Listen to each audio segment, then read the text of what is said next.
Hi, I'm Jamie, and welcome to Sci-Fi Vision, a special episode of Revival.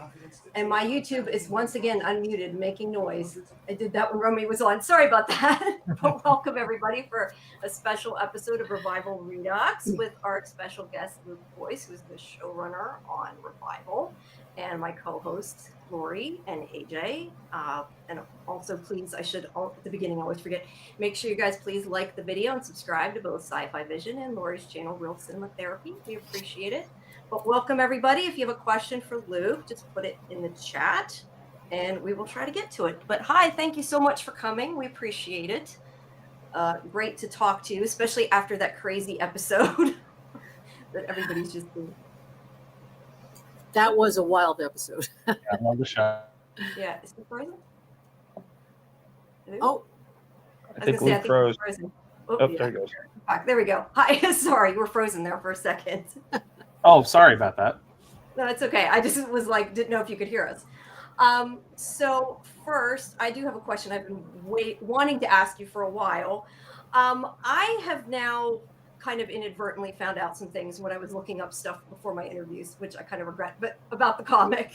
Oh, so no, okay. Well, but no, I mean, it's okay. I was spoiled a little bit. But my question is, I know the comic book obviously has like a, beginning, a middle, and an end, and it's over. And it seems like if you were to do, the full storyline for this season, that there wouldn't necessarily be somewhere to go depending on if you, went that trajectory. So I was just kind of curious how you've structured it for, what you have planned for season 2, that kind of thing, because I'm assuming you've either changed the ending or you've, really mixed it up, or maybe we're not going to get all the way through the story. Yeah. What can you say without spoiling anything? Yeah. What can I say?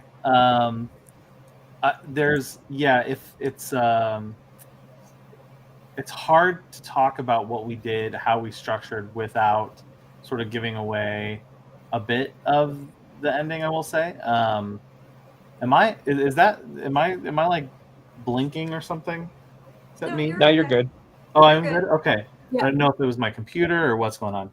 No, you're fine. Yeah, what I will say is that we definitely have we had a very specific intent on how we wanted to do this season, and it was different than what we felt that we had seen before in adaptations. And we certainly didn't go into it without knowing or having an idea of what we wanted to do for future seasons. I mean, as part of pitching a show is making sure that you have that ability. But I think we're constantly doing a balancing act in the show of meeting expectations for people who've read the comic and diverting those expectations a bit. The 6 is a good example, right? Because the things that happen in 6 kind of happen in the comic. Cooper gets taken by the Czech brothers, and it's a much, much different way, but it happens. The Czech brothers are selling Reviver parts. M comes in, saves the day, wrecks shop pretty gruesomely. And that whole idea was the foundation of what we did, but we went in a totally different direction on how you get there, and then sort of what that looks like. And we do that a lot throughout the season, and we continue to do that. So it's one of those things where if you know the comic, the intent is to surprise you a little bit while also making it feel familiar. So yeah, and it's the best way I can kind of explain without telling you the ending. Yeah. We're trying. There's many things we do the same, and there's many things we do different. And you're never going to quite know, what that is, or how we get there is often different, or how it's sort of played out is quite different. So, but it definitely is a turning point, though, because so much happened. Yeah. It was it's like a 180. It was completely different from the previous episodes. Yeah, we often call our second pilot. It sets off the show in a new direction, and definitely raised the stakes in a different way. Like everything from 1 to 5 becomes this thing, and it's fun to kind of like get people used to something. You kind of, as a viewer, you kind of are like, oh, okay, I'm starting to get an idea of what this show is. Yes. And then just completely flip that on its head and go, no, you don't. You don't quite know what that is. So yeah, and it's with mysteries too. It's you just constantly, audiences are so smart. You know what I mean? Like they know. We were constantly having to like challenge ourselves in the room, going, well, if this is the case, like I would, if I was watching this, I would guess this, this, and this. So how do we subvert those expectations? How do we change that a little bit? And that's kind of a lot of what we do in the show. Mhm. Definitely keeps it fun, and it's nice because then comic people can enjoy it too and don't get bored.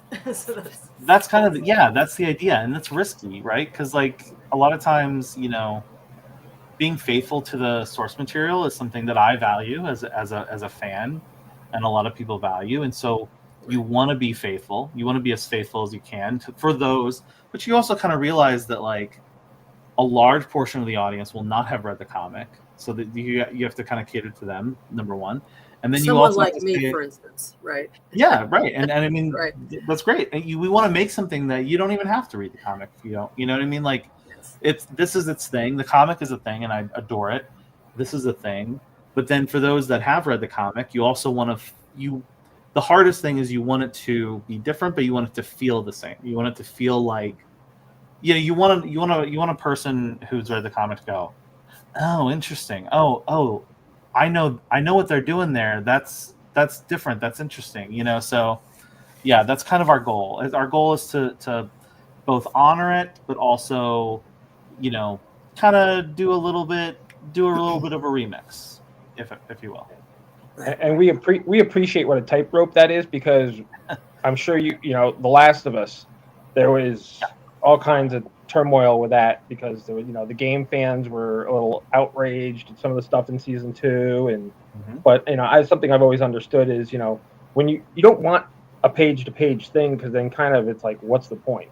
So we can definitely appreciate how difficult that can be. Yeah, I kind of learned that. Do you remember the what was it, the 1998 shot-for-shot remake of Psycho that Gus Van Sant did? Oh, yeah, I refuse to watch it. Yeah, I mean, here's the thing. It has a lot of interesting qualities to it. It's fun in a lot of ways and how it is updated. But the idea of it, you get through it, the idea of it being a shot-for-shot remake, it loses a lot of value right off the bat, right? You get through and you're like, okay, well, that was a fun experiment, but this exists, right? It already exists. So I wasn't told anything new. I didn't get any new perspectives or sort of, anybody's, taking an idea that existed or expanding on it or adding new modern ideas to it. So yeah, so it's always it is a tough tightrope, but it also is it's interesting because comics are just a different medium. They're like the time in a comic is just very compressed, and we don't have that luxury in a show. Like you have to fill time a little bit. So the first issue is a great example, because the first issue and the pilot are very, very close. They're very faithful. We still take some diversions a little bit here and there, but it's a good example of probably the most faithful thing that we have in the show. From there, we kind of we hit touchstones, but we kind of get there our own way, and a lot of that was out of just how we decided to build the show. So we wanted to make the show this much more of a murder mystery than the comic was, where every episode you have to think, okay, so this is our new suspect. Our original board kind of had a different suspect for every episode, wherever we could, of who killed them, essentially. And so when that becomes sort of your touchstone, you have to kind of get there in different ways. So for instance, what we did with the Czech brothers, that was sort of, to help to make them more of a suspect in M's murder. And different things like that. How we deal with Aaron, how we deal with other people, and there's more to come. So Laurie? How did Revival's story speak to you? Why did you want to bring it to the screen? So I grew up in a really small town, 800 people total. It was we didn't have a stoplight in my town. So it was, I knew, and I'm surrounded by cornfields. So I grew up in the middle of Illinois, very, very religious. No stoplights, but we had 6 churches, right? So it's like, I grew up very religious as well. And so I just knew the world. I grew up in Illinois. This is Wisconsin, but, and Tim and I would talk, and it was just, our upbringings were very similar in a lot of ways because small towns kind of do that. And I remember I was working on a small town kind of supernatural mystery, very, very similar to Revival. And then I read Revival and was like, oh, this is a much better version of what I'm doing. So I already kind of was in that headspace, but it also spoke to me because I had, at that point in what was, I think, the comic came out in 2012, so this would have been a year or two afterwards. But my dad had died years earlier, and I just was having, and actually my best friend in the world had died about roughly a year later.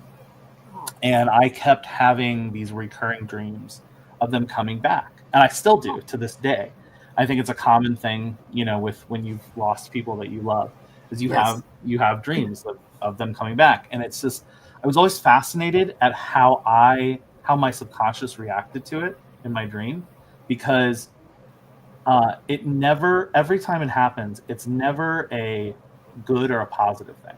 It's like my dad will come into the room in my dream, and I'll be like, "Why are you here? Like, you shouldn't be here. Why?" And just like that, the wall that you put up, like, instead of being happy and embracing them and everything, it's like, why is my subconscious feel weird about it? What does that say about how I view, mortality? What is it telling me existentially? So it just fascinated me, just this idea of like, how would we react to people actually coming back? You're there one day, you were just at grandma's funeral, and now grandma's back. That, I even think in this show we don't even quite unpack that as much as we could. And the hope is that we still do more and more, but it's just something about that idea fascinated me much more than sort of a zombie story, right? Zombies are kind of about survival. They're just this thing that we once knew is now animalistic. It doesn't have feelings and it doesn't have anything. It's just out to kill us.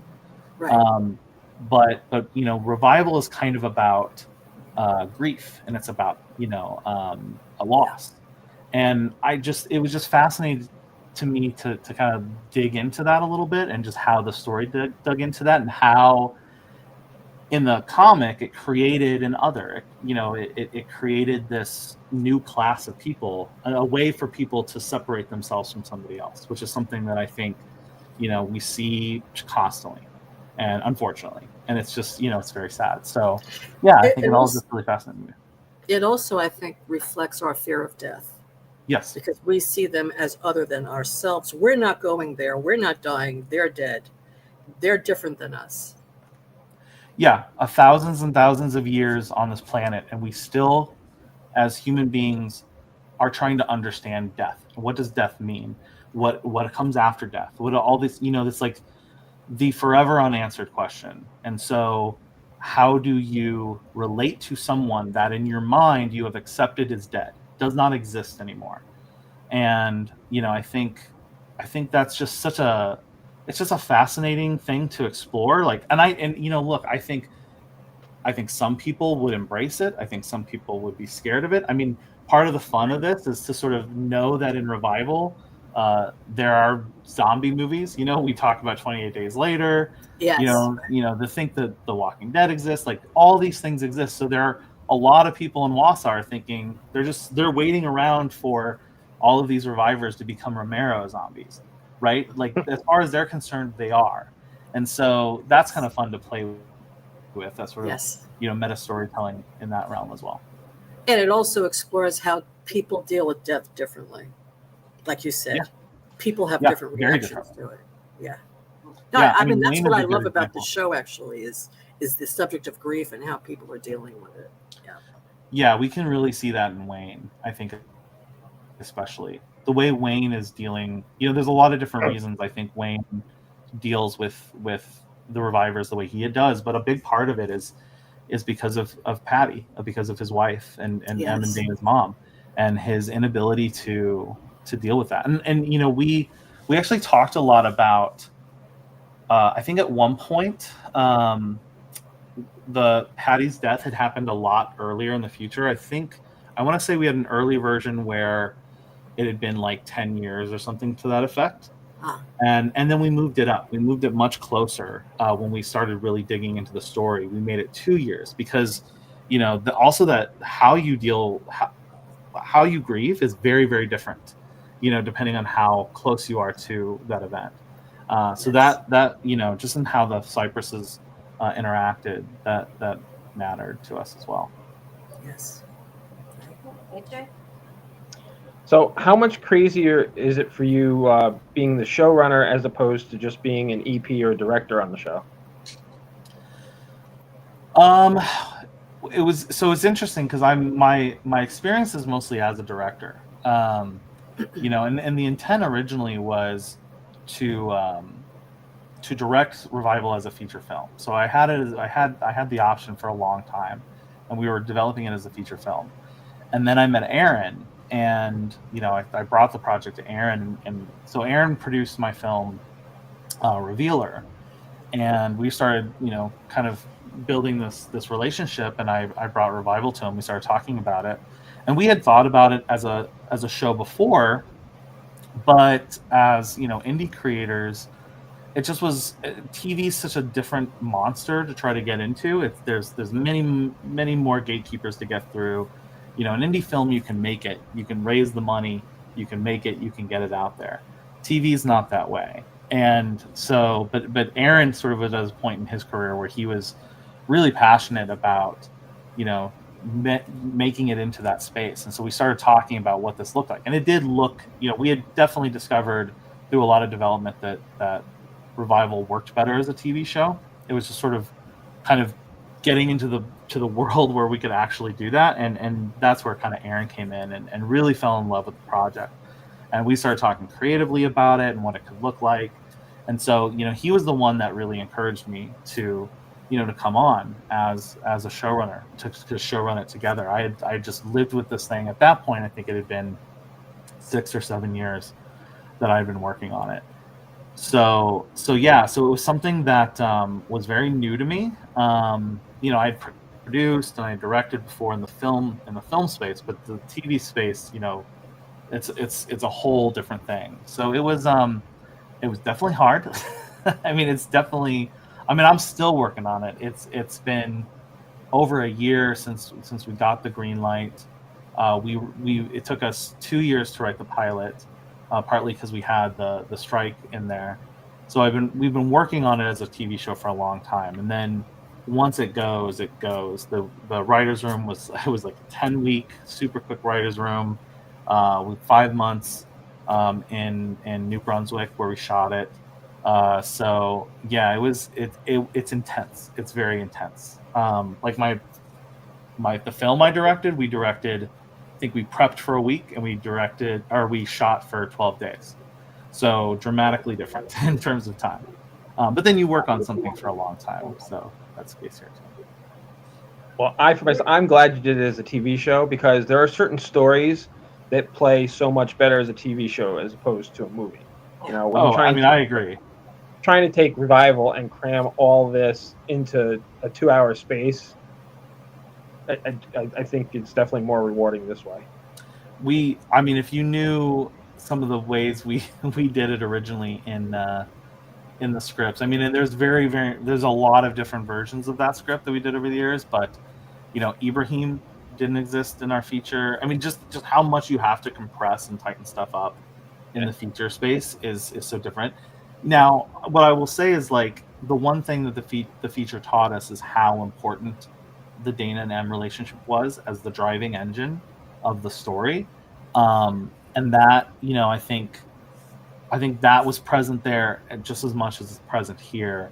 Because even reading the comic, that immediately becomes, you know, very clear. But you know, so that was still there, and I think that was always good. But in the TV space, you can just expand. There's so many good characters in the comic too, and even characters like Wayne. We were able to really kind of dig and find, in the comic, Wayne's a little bit more passive than he is in our version. He's not, Wayne is not like anti-reviver or anything in the comic. We kind of made that a little bit different, but that's sort of what a TV show gives you the ability to do, is to really dig into character and to kind of really get into just what are their motivations, what do they want, what do they need, much deeper, and you can kind of spread that out a little bit more. So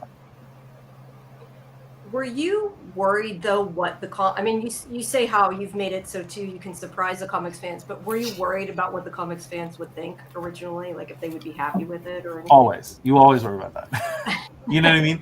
It's it's just because at the end of the day, we all have different tastes. And so like what I think is cool or interesting might not be cool or interesting to someone else. And, and I get it as a comic fan myself. You get really attached to these stories. There was even, look, I will even say there was stuff that like Aaron had to kind of convince me to let go of. You know what I mean? Like I was like, I don't know, like this is this, and that kind of thing. But you have to put story first, and I think that's the most important thing. You have to. It becomes easier as the characters come alive, like as you're really developing, and and Aaron and I like delved really deep into who these characters were. We have dossiers on Dana and M. There are so much things that we know about their past that will probably never show up in this show. Just deep cuts in terms of their history. But that's what makes them so real. The characters, they come alive on the screen because when you're writing it, you're having that in mind. All the dossier, all the backstory you've already written about them. You know where they're going.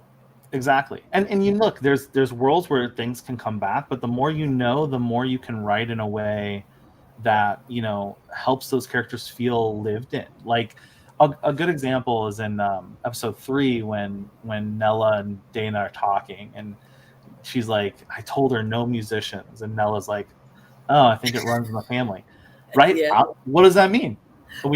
I can tell you right now that the history of that conversation does not show up in season 1, but we know exactly what it means, and so that there's a lot of that kind of stuff that is important for us to really be able to make these characters feel real. So I'm going to pull a question from the chat because this is kind of connected to that. Great. I've seen this. John says, were there any character scenes or themes you deliberately minimized or emphasized? So other than that thing about that little part at the bar, were there anything else from the comic that you kind of changed around specifically? So there's so much in the comic that I'd have to think through. There's a lot, and part of it is just because of how dense the comic is. But a good example for this episode is Jordan. Jordan in the comic gets pretty creepy. She does not go away the way we had her go away. She cuts her eyelids off. They put her in Riverside. And she cuts her eyelids off because she doesn't want to sleep. And there's all. It's just it's the kind of stuff that like I would love to do. Like right, like you would like the horror fan in me is like, oh, this is amazing, right? But it's a line that we just can't cross for cable television. And on top of that too, we the idea of Jordan, the idea of this child, and like what we were talking about earlier with grief and how parents would deal with that. I thought that as a storyline and that as a theme was more interesting for me to, and Aaron as well, for both of us to explore. So that was kind of there was a deliberate decision for Jordan. That's one I can think of right away. Let's see what else. I'd have to think what else we minimized or deliberately kept out. Some of it's just for timing purposes, just stuff that we can't do, or it's stuff that we're sort of saving for later. Stuff that we have ideas like people will notice we don't have Derek. He's mentioned, but Derek, the Cooper's father, is not in season 1. Right. So yeah. All right. Laurie? Well, what I like about the the story also is the relationship between Dana and M, how close they are. They have such a strong bond. It's almost like they're invincible, the two of them against the world. And we saw in episode 6 that, in a sense, M became a superhero in a sense. She cut her hair, and she developed this strength and this ability to heal people. So again, the trajectory is changing. I know you can't say much about it, but how does their bond make it easier for them to get through all these trials and tribulations that they're experiencing? Oh, I think it's everything. I think, the first thing we knew more than anything was that this was a sister story. This is a story about a dysfunctional family that needs to come together to be each better versions of themselves. But the Dana and M story, I mean, that I remember I would go to a lot of cons with Tim and stuff like that, and we would hear from people who read the comic just saying, whenever the comic would kind of veer off into sort of these side quests with all these other different characters, they were like, we just want more M and Dana. And so we knew right away how vital that was the beating heart of this story, no matter what, this is a story about sisters.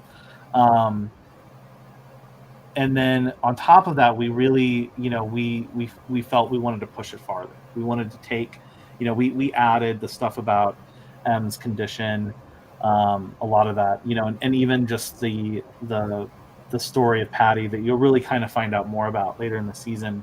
The history of that, we changed a little bit from the comic, just trying to build sort of this shared, their shared trauma, their shared experiences that could help really build more into their relationship. So yeah, I mean, Dana and M, if you don't have Dana and M, you don't have a story. And one of the biggest examples of that was that where we shot, production wise, we couldn't shoot a lot of car scenes. So we saved all of the car stuff for the very end of the production. And it was a big deal because SciFi wanted a pilot. They wanted a pilot, but we had not shot the scene in the pilot between Dana and M yet. And initially we had meant to save it, just because of production. But we knew, Aaron and I both knew that the way that Melanie and Romy were going to build this relationship was just going to enrich that scene so much, and it went beyond. I think it's still probably one of my favorite scenes in the whole show. Is just the scene between them in the car, just talking. And we were told it's too long, cut it down, it's too long, and we're like, no. It's so real, and it's so beautiful. Yes. And just listening to them back and forth, I could have watched 5 more minutes of it, gotten more information. Yes. So holding that off until the end, because we knew that if that didn't work, if that scene doesn't work in the pilot right. does not work. Nothing else works. So yeah, it's it is the building block, I think, by which the show is built on. AJ?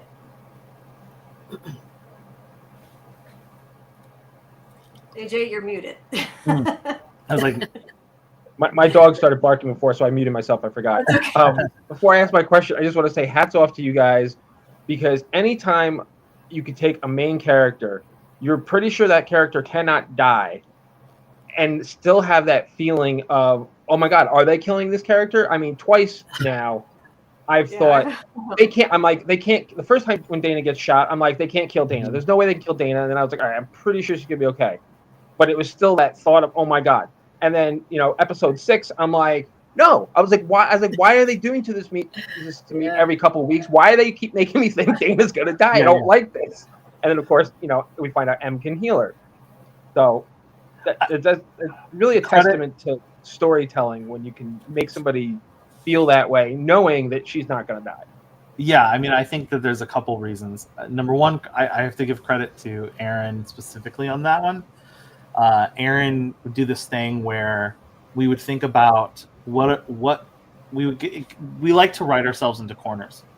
And so we're like, okay, what's something really stupid? What's something really crazy that we just shouldn't do? And then go, okay, how can we do it? Like, how can we make this happen? Because, again, audiences are smart. They're, it's the thing about tropes is like they work, but you have to, supersede them in some ways to keep the audience on their toes. So, and obviously, we knew we couldn't go full Game of Thrones here and kill our main character. And so, but you really want to think, well, and I will say, even the network, it was very nerve-wracking to send episode 4 into the network, and they predictably were very concerned about where this is going, and we were like, we have a plan, don't worry. So it's, but it keeps it interesting for us too, you know what I mean? Yeah.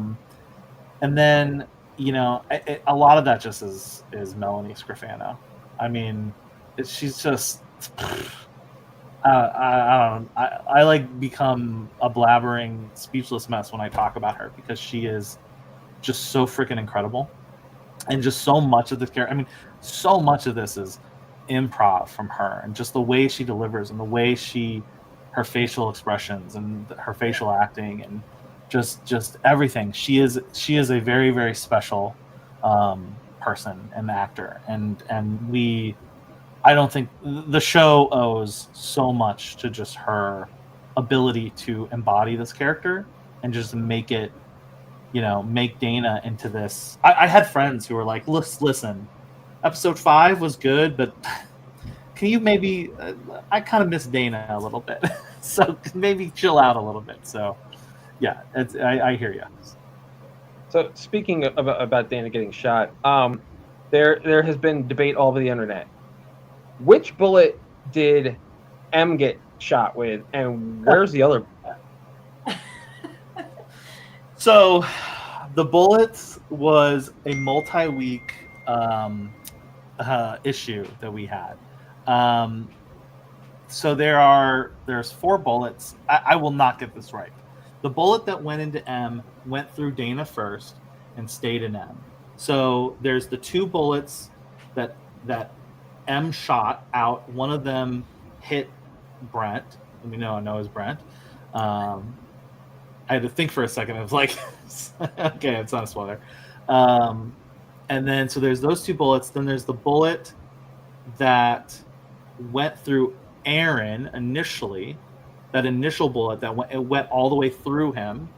So I don't know that they found that bullet. No, they didn't. Correctly. Initially they only found the 2 bullets that M shot, and then M planted the bullet from her.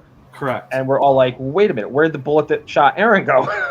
Right. Correct. Yeah, that one's in a tree somewhere, and they didn't find it. Okay. Yeah, I'm pretty sure they just didn't find it. Yeah. Okay, fair. I was going to say, I think we had quite a long conversation about we did. Oh, yeah. So, yeah. Couldn't have been longer than ours. That was wrapping our heads around that was interesting.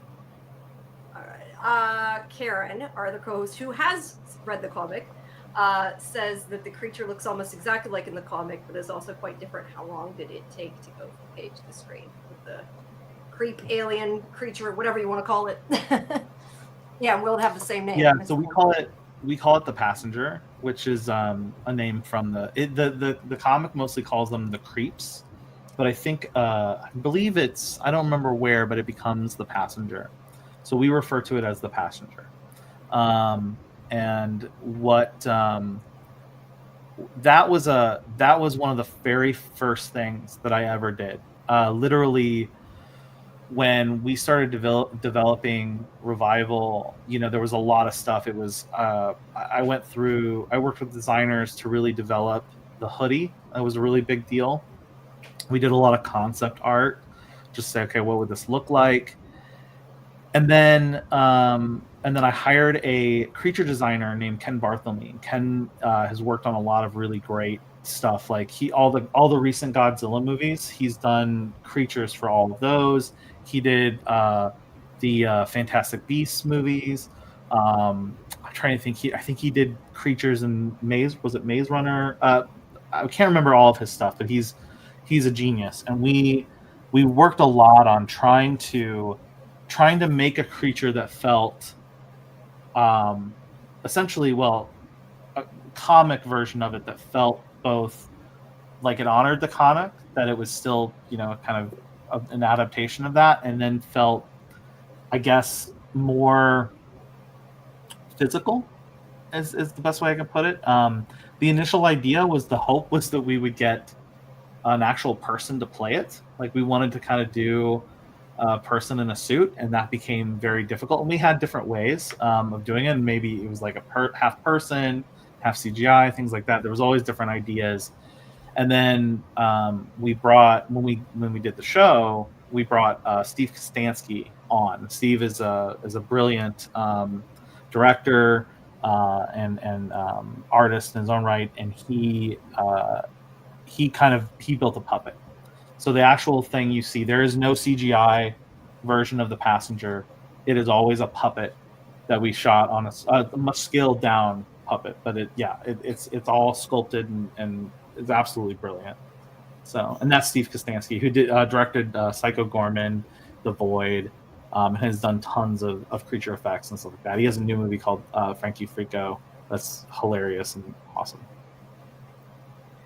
Brings me here to Scarlett's question: how much outside of that, of the special effects CGI, and how much is practical? Is it a lot of practical then? I was surprised that was. Which one? No, I said I was surprised what you just said was practical, but how much between all the other things are CGI versus practical? Yeah. I mean, as much as we can make practical is practical. I mean, Aaron and I both are, we're lovers of classic horror and creatures and monsters that are real things. It looks different. It feels different. And so the CGI, I will say, we don't really have much like 3D CGI, if any. I'm trying to think if there's any. It's mostly just compositional VFX. It's a lot of invisible stuff you don't see. I mean, obviously there's things like when the passenger dissipates, right? The light and stuff like that is I guess you could consider that CGI. But we don't really have much at all. I have a question. Oh yeah, go ahead. I have a question about that passenger creature. When she touched fingers with Jordan, it reminded me of E.T. I said, wow, this is E.T. Were you thinking that too? Were you thinking of Spielberg? It just brought me right back to that. Yeah. Aaron and I are both huge. I mean, we're both 80s kids. We grew up on Spielberg. He's a huge influence. When we were interviewing directors,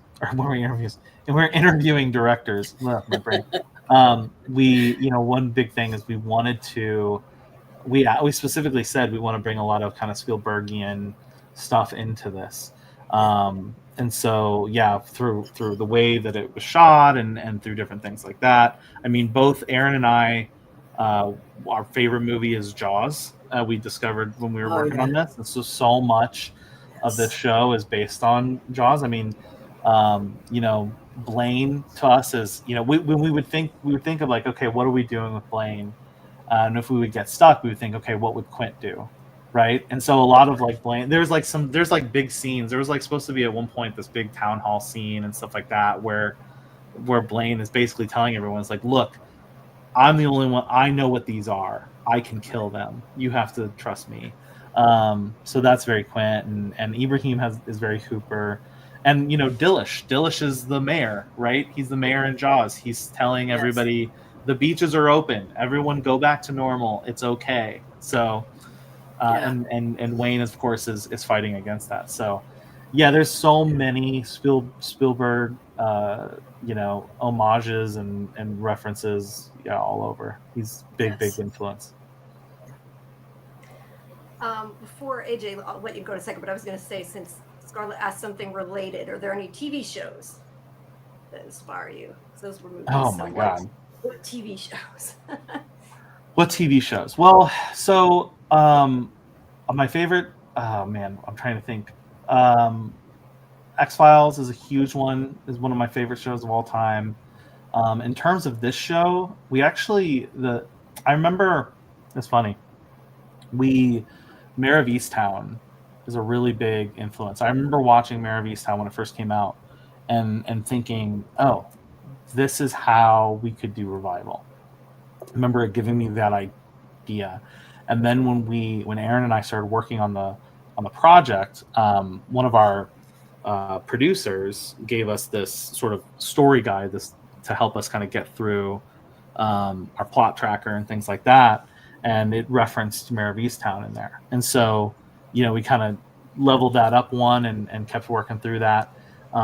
So that was a big one for this. I mean, so many. I know, like a big one. I have not actually watched. I'm a big Breaking Bad fan, but I haven't watched Better Call Saul. But I know Aaron would reference Better Call Saul all the time on this, and the way that they do things.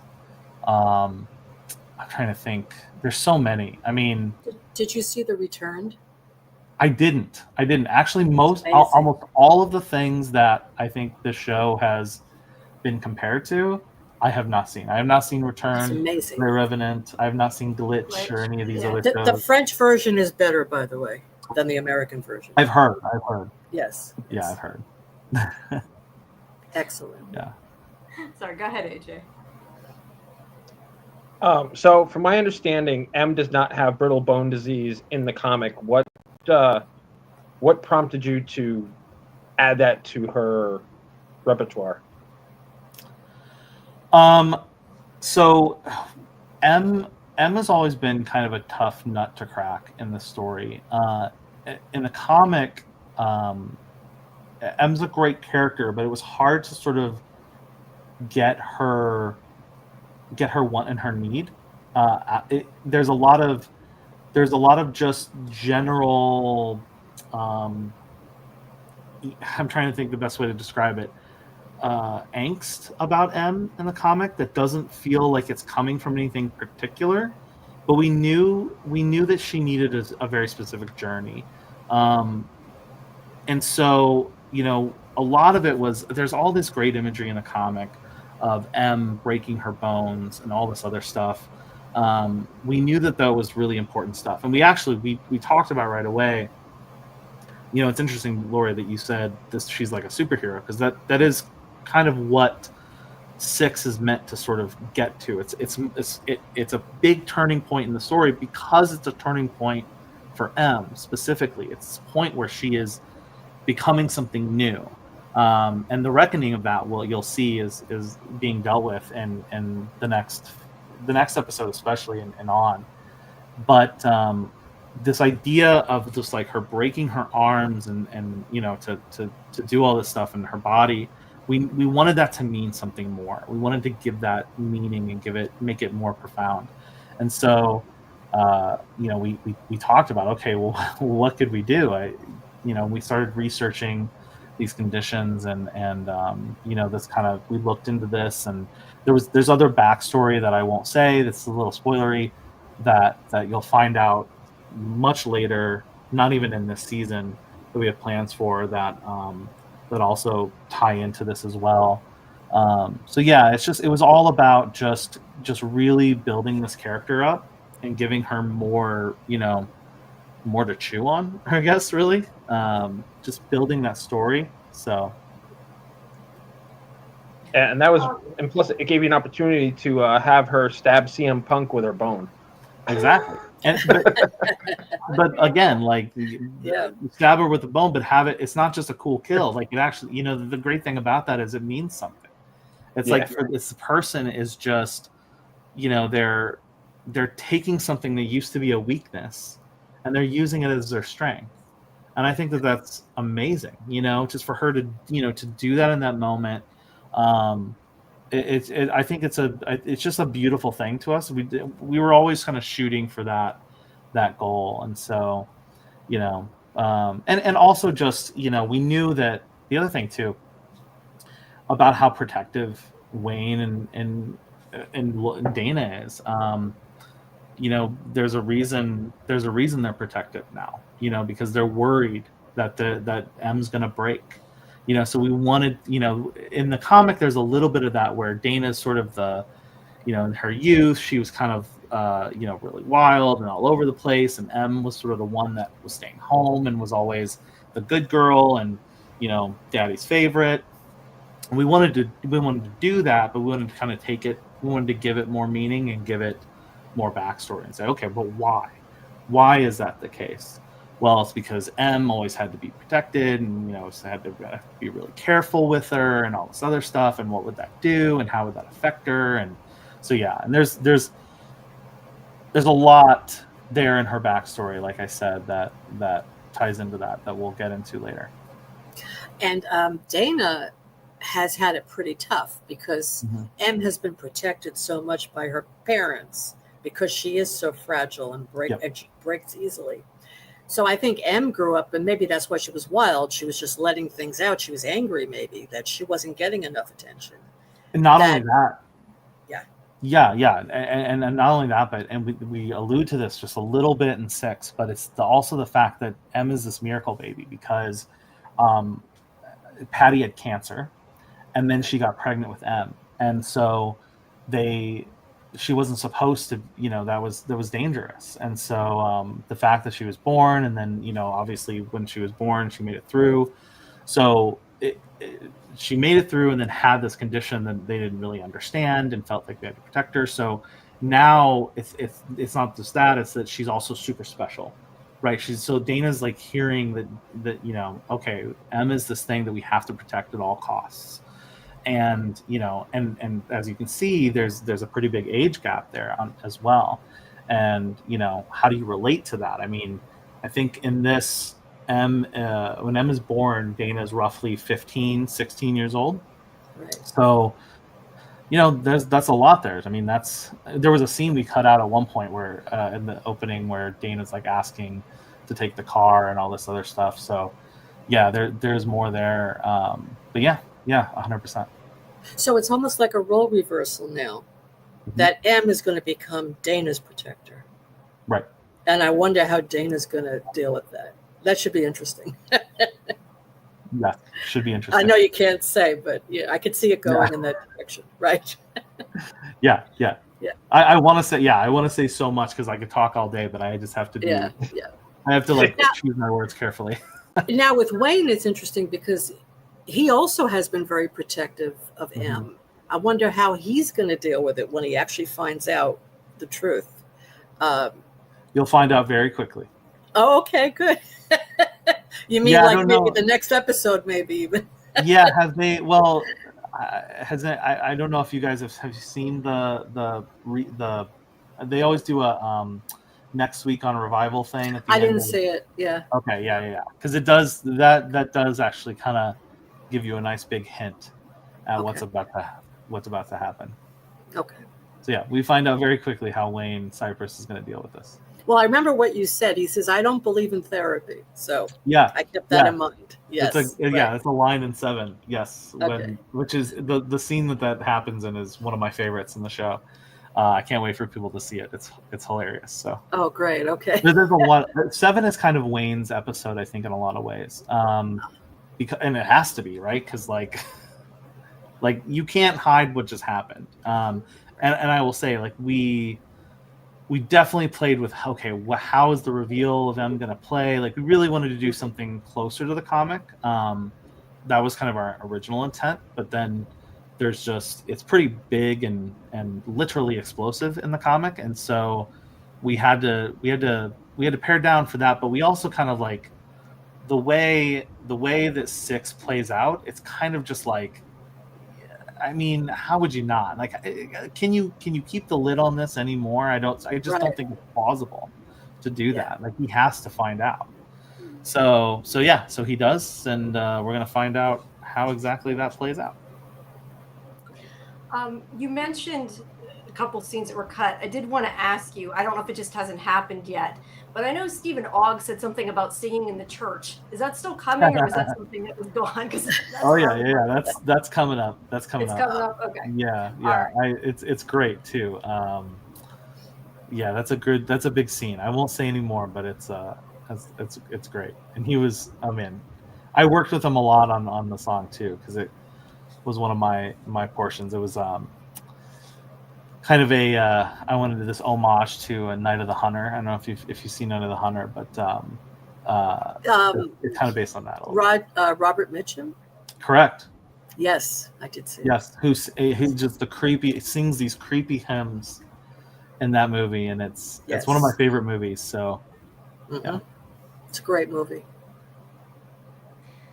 Let's take a couple more from the chat. Yeah, I'm seeing all these questions coming, some good questions, and I feel like I'm missing a bunch. Sorry, guys. No, it's good. Karen said people are calling it a surprise hit for Sci-Fi. Are you surprised at the fan reaction, or did you know this was something special from the beginning? Well, I hope it's a surprise hit for Sci-Fi. That's good news. If people are saying that, then I will take it. I was not aware. Yeah, I mean, look, the fan reaction has been amazing, and I think a lot of the credit goes to the Earpers. I think this is a big part of that. Every Thursday, Twitter is just ridiculously fun, and they were there from the beginning because of Melanie, and so we owe a lot to them, just how loyal they are to her and to this, and now the way they've embraced the show has been so. I mean, I just can't thank them enough. But yeah, now that the show's been out, I've been seeing a lot of other people kind of coming to it, seeing a lot of really great comments. So, I mean, I'll take it. It's always it's a risk for sure. I love the show, so the best thing I can do is make a show that I enjoy, and just hope that other people do as well. But yeah, did I answer the question? I was thrown off by the surprise hit thing. That's exciting. I hope that's true. Yeah, well, we enjoy it, that's for sure, clearly, because we talk about it for hours. So. I know, and I love listening to you guys talk about it. I was listening the other night when you were talking about 6. I wasn't on wasn't on my computer, so I couldn't comment, but it was so much fun. I love your. Yeah, I love the episode. It's so great. Yeah, great episode. So Scarlett asked about the plan for the series. How many seasons, and would you go past the comic book ending if it came to that? You should definitely see what we do at the end of this season. So we definitely have 3 seasons in mind for sure, and it is structured in a way where definitely, the intent is to. You never know, you never know what's going to happen. So you kind of have to build in an idea of like, okay, what I'll say is we answer a lot of questions in this season, a lot. You'll be surprised at how many questions we answer. There's still elements of the mystery of all the mysteries, the M mystery and the Revival Day mystery that, will still be, I think, people will still ask questions that will need to be examined in future seasons, and we plan to do that. But you're gonna find out a lot. Definitely gonna find out a lot. Let's see. I'm trying to see which one to pick. Let's see. How about none? Are there any actors or actresses you'd really like to work with in season 2? Yes.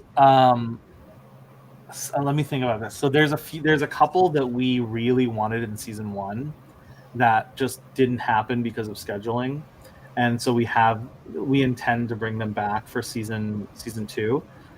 There's a couple. There's one big one that we are hoping to get. I'm trying to think how much I can say. And then honestly, there's even some stuff here. So I will say.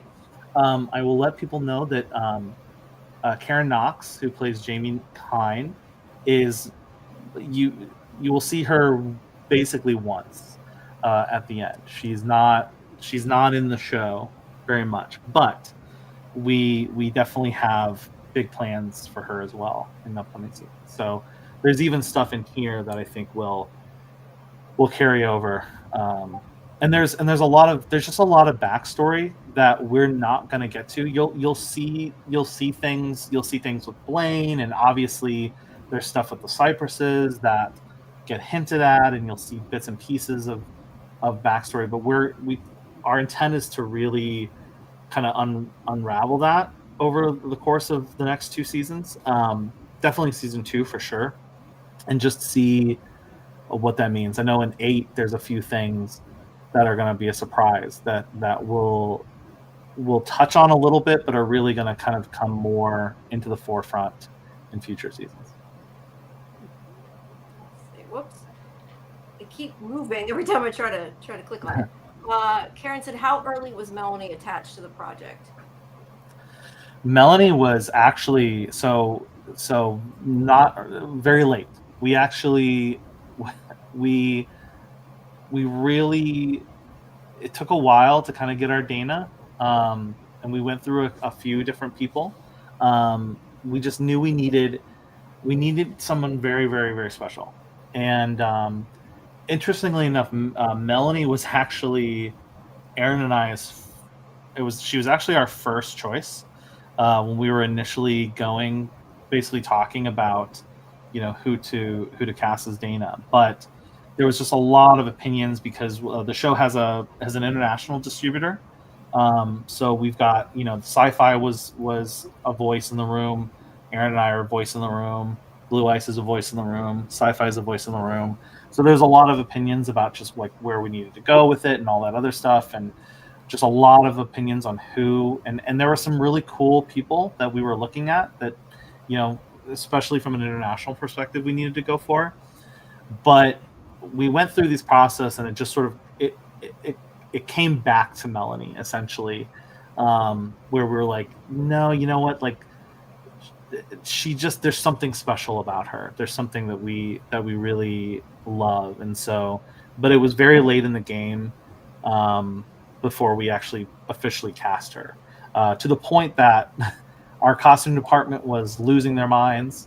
And then we had waited to cast M and anybody else until we had our Dana, because we knew, look, they're sisters. There has to be chemistry. They have to look similar. They have to, all these other things.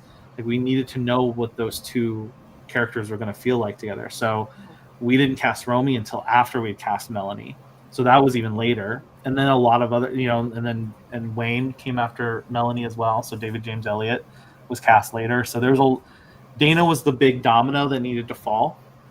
And we just took our time with it. Maybe in some cases, to the chagrin of some of our crew members, but it worked out in the end for sure. Laurie, do you have another question? What made you decide to be a writer and a director? What drove you in this career path?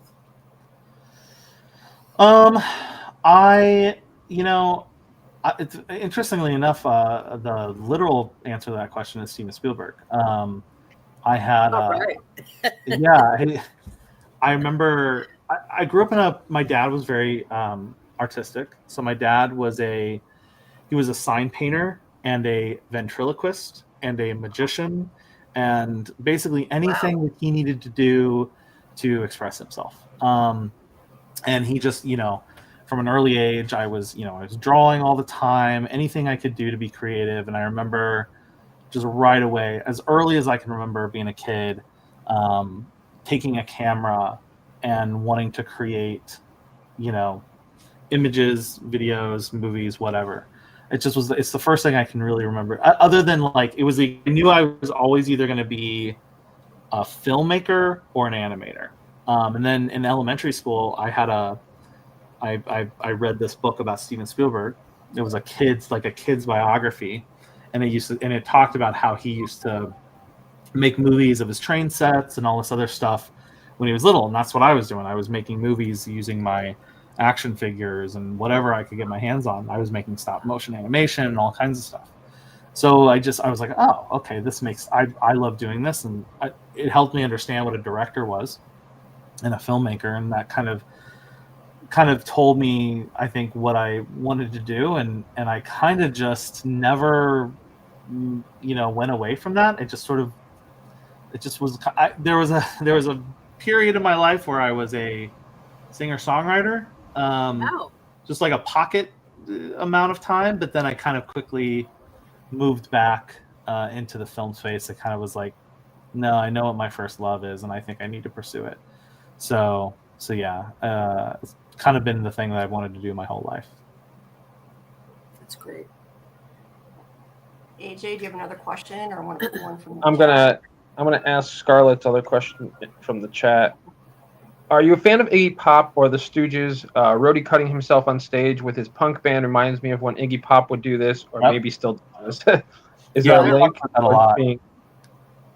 Yeah, we talked about that, or like Ozzy Osbourne was another. Yes, Iggy Pop was specifically. I think Rhodey references Iggy Pop in the episode. Yeah, I love the entire history of rock and roll. I just think it's fascinating. But yeah, big Iggy Pop fan. Trying to think what else. Big Ozzy fan. Yeah. Yes, the answer is yes, definitely. Also, I think shopping on Amazon, I would say get the compendium. Actually, instead of the 4 volumes, so there's 4 hardcover volumes. If you like hardcover, get the hardcover volumes, but the compendium has the entire series in one big paperback. So I would recommend that. The volumes, I don't know if all the deluxe volumes are in print actually at the moment. So you can usually get like 2, 3, and 4, and like 1 is tougher to get or something like that. I lost. There was another one starred, AJ. You unstarred something. It was starred. Did I unstar something bad? Maybe we'll find it. Oh, well. I have a question I was going to ask.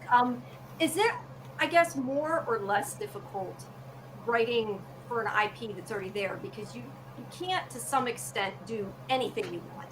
Yeah. Because you have to, stick to the story, but at the same time, you have like a guideline, so you don't have to necessarily come up 100% with it. Mm-hmm. So I don't know. Does that make it harder or not, or does it really not matter? I mean, with an IP like Revival, it's not as bad. Like, it's like I definitely, I don't know. If I was doing like Superman, for instance, it's a lot harder. There's much more water under that bridge in terms of, things that people are attached to, the popularity of it. The nice thing about Revival is it was a popular Image title, but that's relative to popular things. You know what I mean? Like, it's not Harry Potter. So it does give you more freedom. It's beneficial in that it was a well-known IP within the comic sphere. So that helped us obviously pitch it. But also it's not so well known that it just has these diehard fans who, you would absolutely not want to deviate in this way or that way. So I will ask, because otherwise I'm going to keep getting this 20 times. Do you like From? Samuel asked. Everybody wants to know. I know Romy said she started watching it or was starting. I have not seen it yet, and I have been told. My wife has been begging me forever to watch it, and when really about the time it kind of got on my radar, we were working on Revival, and it just sort of like I just couldn't get to it. And then, interestingly enough, we shot in St. John, New Brunswick, which is about 3.5 hours from Halifax, where they shoot from. And we had a lot of crew from there. So like our Patrick, who does all of prosthetic effects, he works on From, and yeah. So at one point we were even looking at Hannah Jeremy as M, actually, who I know is in From. And so I've seen clips from it, and I really want to see it. I'm very excited to finally get caught up on it, but I have not actually seen it. Aaron has, though, and Aaron loves it. I believe so, if I'm remembering correctly. Have you seen Severance? I've seen season 1 of Severance. I have not caught up on season 2 yet. Severance, season 1 was amazing, and actually we refer to it a lot, right? Because it's a lot of, similarly, where mystery box shows, we're kind of peeling back the onion layers all the time. So yeah, it's a great show too. It is. It's so good. I know we've gone a little bit over an hour. Do you have anything else, Laurie? I don't want to. I'm good. Just that it was. I'm good. Oh, okay. Yeah. Okay. Yeah. Is there any more questions? Let me. Oh yeah. Karen says, "The one I lost was something you answered." Kimberly said, "Will you be live streaming from Comic-Con?" I don't think we're live streaming. I know that they're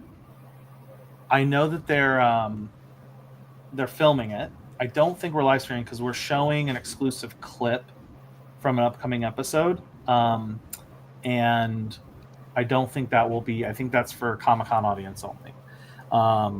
So I don't know that we're live streaming. I'm pretty sure we're not, but I'm not 100% sure. I was gonna say sometimes I think they turn it off when you show clips, but I don't know about. Yeah, that's true. That's They true. They do. do that. Maybe they are. I don't know. I haven't really, to be honest, I haven't been informed that yet. All right, fair enough. I do have one more I was going to ask. I was curious. It's hard to tell with the Internet Movie Database because it says a lot of things that are wrong, but it lists you and Aaron specifically for like as the writers for episode 6, among others. Yeah. So I was going to say, number one, were you the ones who wrote the script for this, and then for that episode? And then my other question was, is it hard to stay? I'm trying to think of the right way to say it, to kind of keep things like coherent when you kind of go between different writers for each episode. I know all TV shows do that. I just was kind of curious. No, not really. I mean, I will say that like from a writing perspective, Aaron kind of takes a little bit more of a lead role there than I do. I'm a little bit more. I mean, every episode is a little bit different. I tend like the pilot and episode 2, because we were doing those outside of the writer's room. We had more time to really dig into stuff and pass drafts back and forth, and we would do, we would write differently for every episode. So sometimes someone would do a full draft, pass it to the other person, they do a full draft, etc. Sometimes it was like, okay, I'll do act 1, 2, and 3, you do act 4 and 5, whatever that may be, and then we switch and do that. And then for a lot of the later episodes, so like 6, because Aaron and I wrote 6, we wrote 8 with Ashley Park, one of our other writers who also wrote 4, and then we wrote the finale. And we were writing those during production. And so things were crazy. Like we were rushing to do it too, because block 2, so we shot in 2 blocks, and block 2 was really needing to go. They're needing film, so we were really getting stuff out.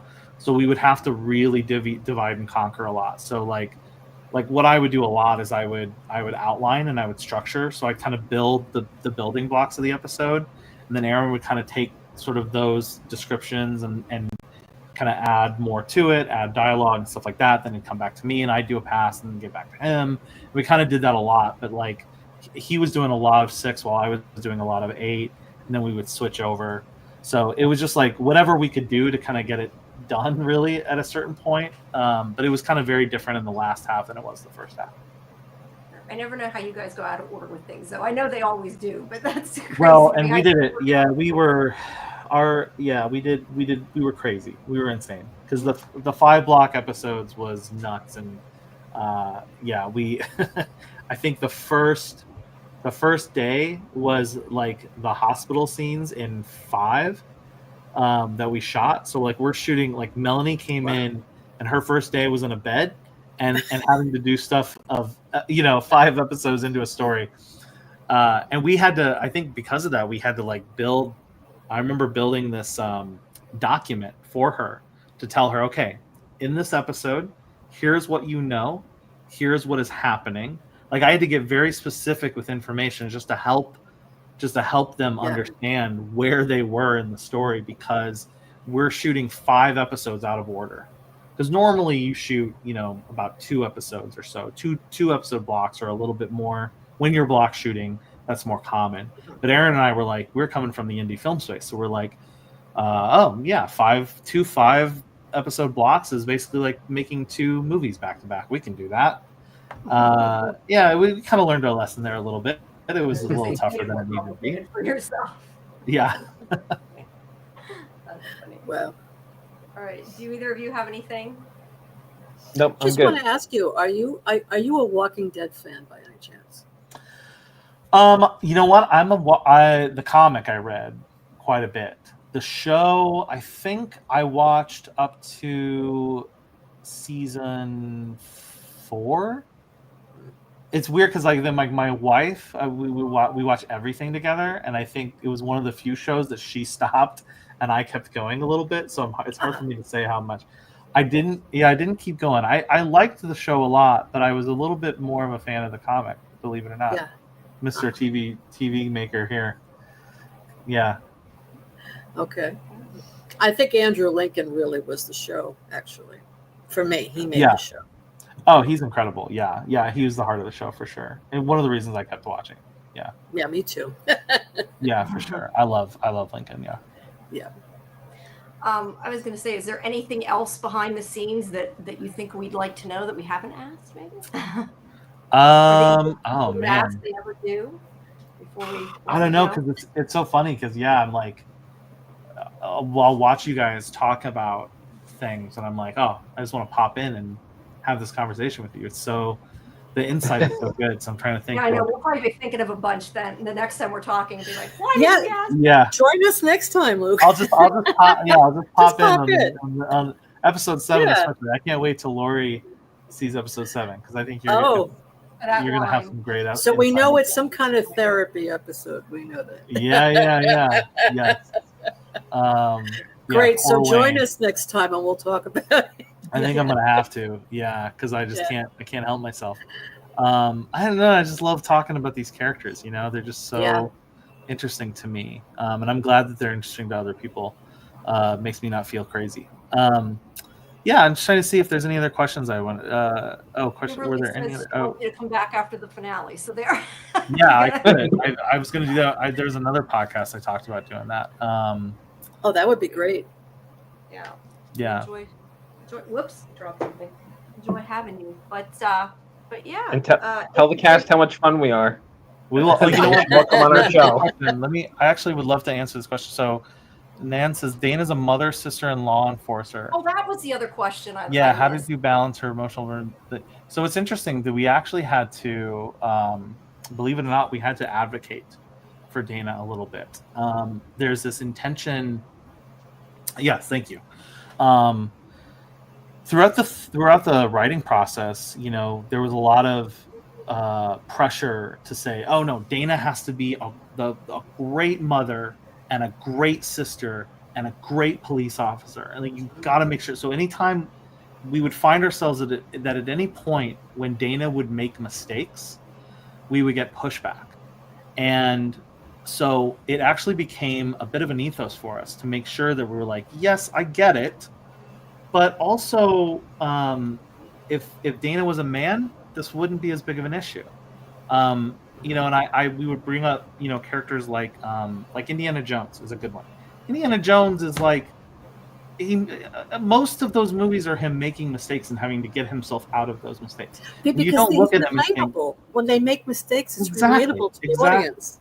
Right. Yes. I think that was a big thing with like the most recent Batman film, was just showing him, not being this perfect superhero. Just he makes mistakes.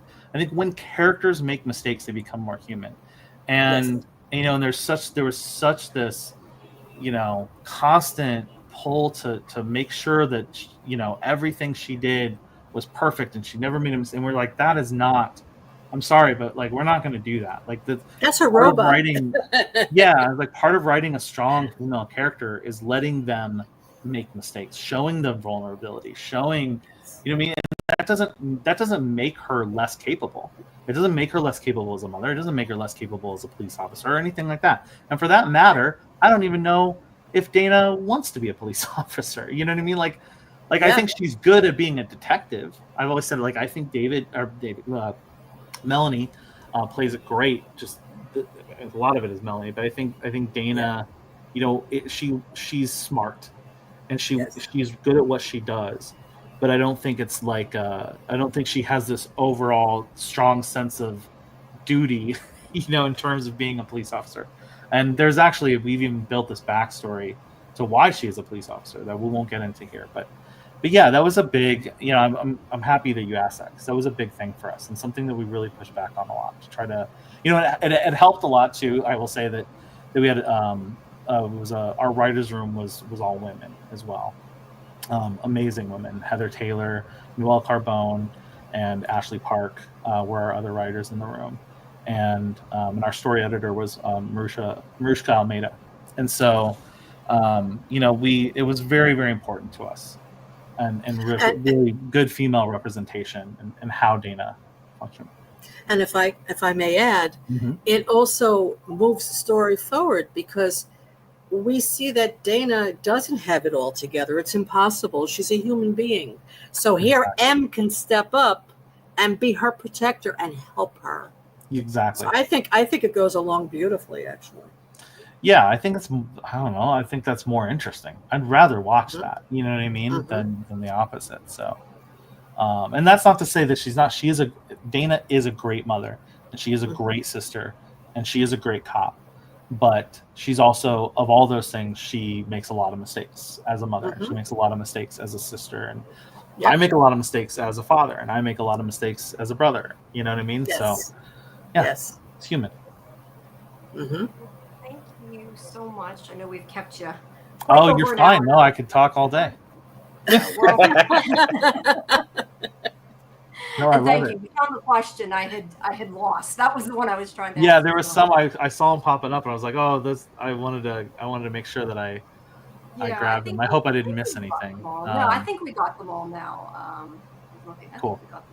But I also want to just address how the story balances the realness of the family and the conflicts within the family and the supernatural at the same time. I think that's brilliant. Oh, thank you. That's where the show really stands out for me, because you have all the elements that are so interesting and they complement each other so well. Yeah, we would say this is first and foremost, this is a family drama. It's a drama. Yeah. It is a supernatural thriller, horror, all these other things, science fiction, but it is also at its heart the story about a dysfunctional family that is trying to figure out how to relate to each other. How do we come back together? Something has happened in their lives and it's broken them, and they're trying to understand, how to relate again. And that to me is interesting because I think it's a universal truth. We all can kind of understand that in various ways. Yes. Yeah, totally. All right. Well, thank you so much for your time. We thank you. Thank you, Luke. It was so nice meeting you and talking with you. Yes. And please come back. I will. Anytime. Okay, great. Or chat or here anytime. Yeah, really. I would be happy to. Yeah, no, I really appreciate all your insight into the show, and I appreciate the support of the show, and everybody watching for supporting the show. It means a lot. We're very small. If people really knew how cheap the show is made, it would blow their minds.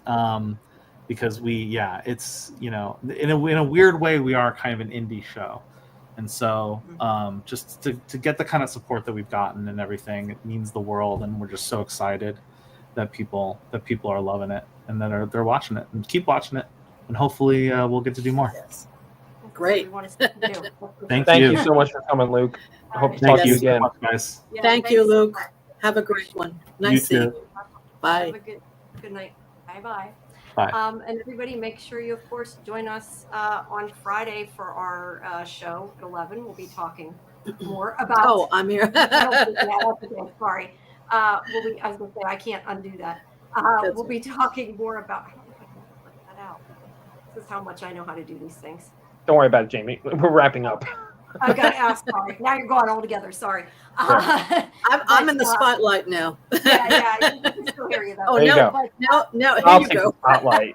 AJ's in the spotlight. Yeah.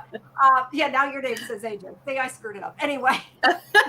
Well, that didn't work. That's even worse. I'm screwing everything up now. Yeah, you screwed it all up. I tried to move Laurie, but all right, there we go. It's okay. Let's just keep it as is now. Yeah, it's fine. Anyway, thank you everybody for joining us. Make sure you come back Friday for our show at 11, where we'll be talking about episode 7. But before that, Karen and AJ and I will be talking some about it tomorrow on our Fandom Access show. But first, at 10 o'clock tonight, we have our Institute review. And then at 1 a.m., because we're crazy, Scarlett and I are coming back to talk about Nautilus.